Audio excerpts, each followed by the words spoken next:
In this part of Tamil Nadu, women do not allow their girl children to play on streets. They do not even send them to parks. The fear of sexual abuse, violence fuels scores of mothers like Viji in Semanjeri. This neighborhood is just 30 kilometers from Chennai, the capital city of Tamil Nadu. Chennai seems to be the safest for women among the six metros in India, going by the National Crime Records Bureau 2023, and the city is the top city for women in India as per a study released by diversity, equity, and inclusion firm. But the situation is different in the suburbs of Chennai. Young mother Vijay came up with a digital solution to combat her fear. She has fixed up CCTV close to her house to protect her child from abuse. இங்கே வந்த புதுசில் ரொம்ப திருடு போகும், நிறைய சரக்கு அடிக்கிறவங்க, drinks பண்ணுறவங்க, அந்த மாதிரி நிறைய பேர் இருப்பாங்க. பயமாக இருக்கும் நைட்டில் வர்றதுக்கு. எனக்கு ஒரு பொம்பளை புள்ள பிறந்த உடனே தான் எனக்கு தோணுச்சு, நம்ம புள்ள நாளைக்கு இந்த வழியில் போனால் எதனா ஒன்று ஆகும், நம்ம கேமரா வச்சுட்டா மிஸ்பிஹேவ் பண்ணால் நம்ம பார்த்துக்கலாம். The Madras High Court is hearing a plea on increase in violence against women in resettlement areas of Chennai. The court appointed K. Ilango as Advocate Commissioner to inspect and frame short and long-term solutions for safety issues.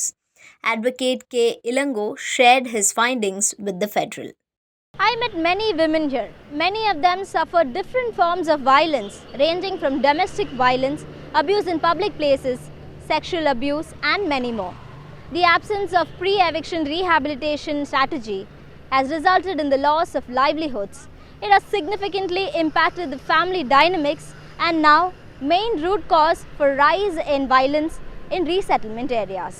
Thousands of families who lived in prime locations like Egmore, Thousand Lights, Besant Nagar, Arepuram were evicted for various development projects and resettled in suburbs in the last 10 years.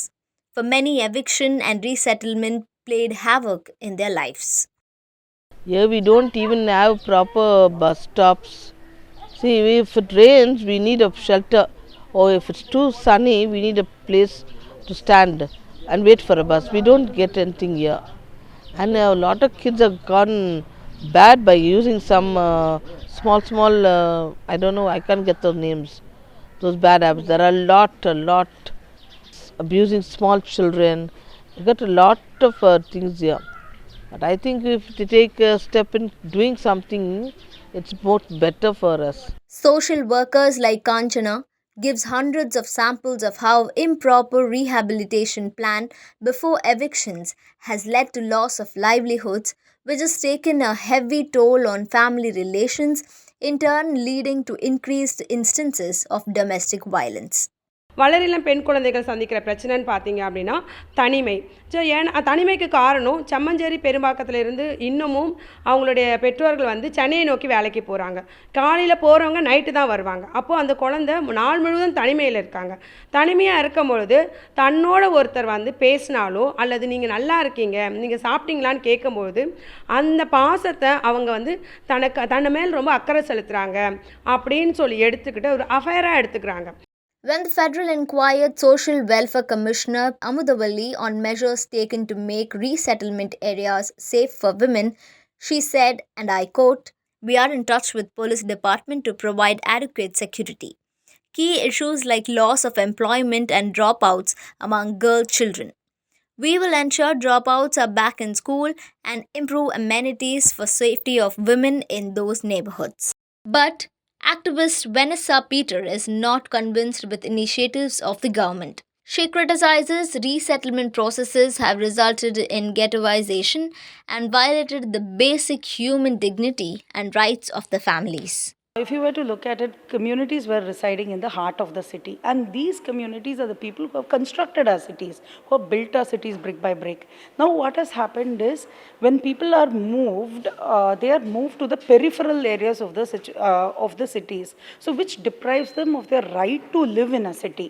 One of the reasons why after resettlement women are losing employment is primarily because our services, over 40 to 50% of the women are involved in as domestic workers, as domestic help in families.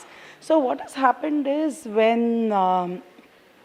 when they are being resettled, the houses where they are already working is in one location and they move 30 kilometers away. And when it comes to these massive resettlements, right, there are many people here. There is supply of employment here, whereas the demand for their work is very less. So what has happened is it has a bigger toll on the women.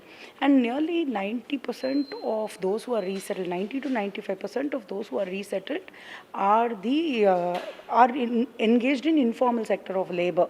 So when people are resettled, obviously, which means that their entire livelihood is disturbed.